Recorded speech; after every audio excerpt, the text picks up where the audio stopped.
Shaved the faces of gentlemen who never thereafter would head up again. He trod a path that few trod, did Sweeney Todd, the dean of Barber Fleet Street.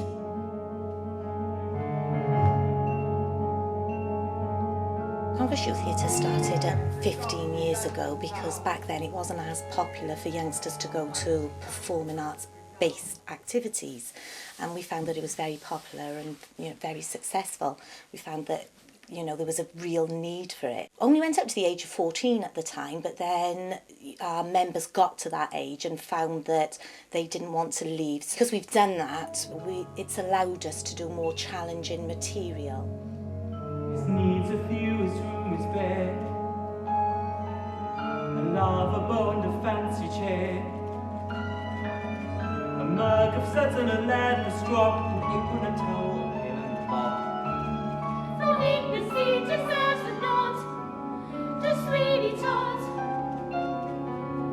the dean of Barber Fleet Street. Inconspicuous Sweeney was quick and quiet and clean. He was back with his mum, and in his way, Sweeney could music and nobody could. Sweeney wasn't a Sweeney, but I took the machine. Sweeney was smooth, Sweeney was subtle, Sweeney would blink and bat and scuttle. Inconspicuous Sweeney was quick and quiet and light.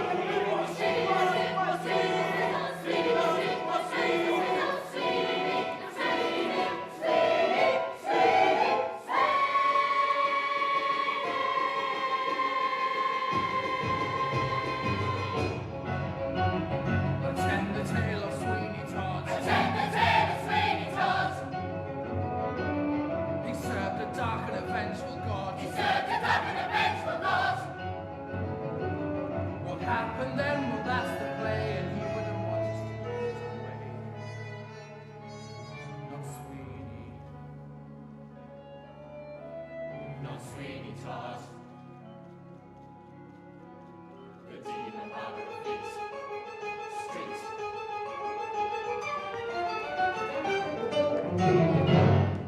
Sweeney Todd, which is perhaps Stephen Sondheim's most famous musical of all time, and certainly for the general public the most accessible, is a great exercise in musical theatre for these young people.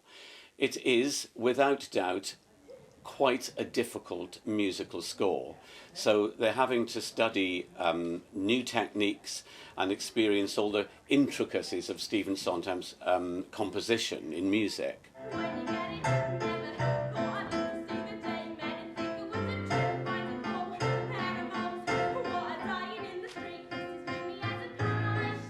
It's a very exciting story.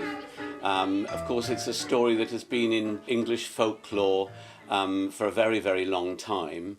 And although it started off as an invented story in a very cheap Victorian magazine, it sort of has passed into the public consciousness, and consequently many people believe the story to be true, although in fact it is not true.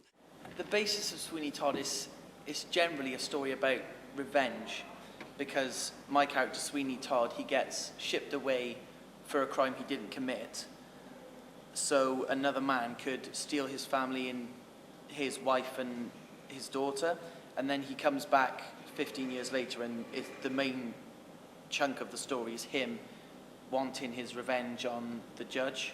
There's a lot of underlying themes such as decency, and there's class is a very big thing in Sweeney Todd, as this only seems to be the upper class characters that he kills, because he feels that it's the upper class that's sort of turned his life around, and it's their fault that he was enslaved for the wrong reasons.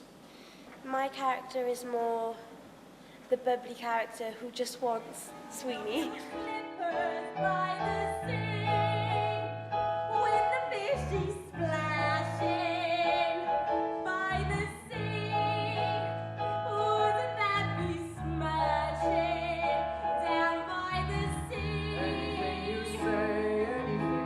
All of it was a big challenge at first because I've never had this big a part. I've had main parts, but not this big. So the confidence was a big wow.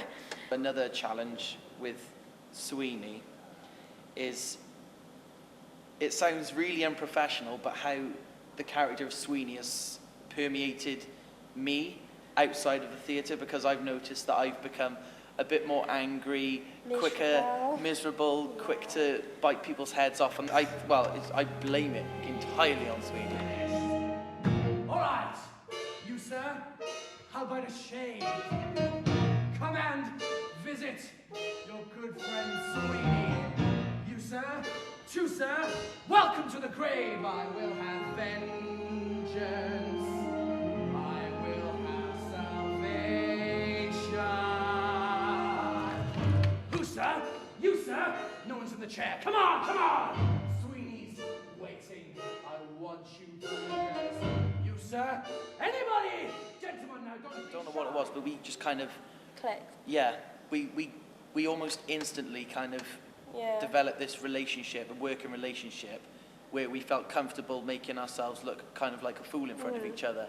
Yeah. And because even off stage we get on together pretty well, we bicker a lot off stage as well, kind of like a brother and sister type thing. But it kind of translates well to Sweeney and Mrs. Lovett. London.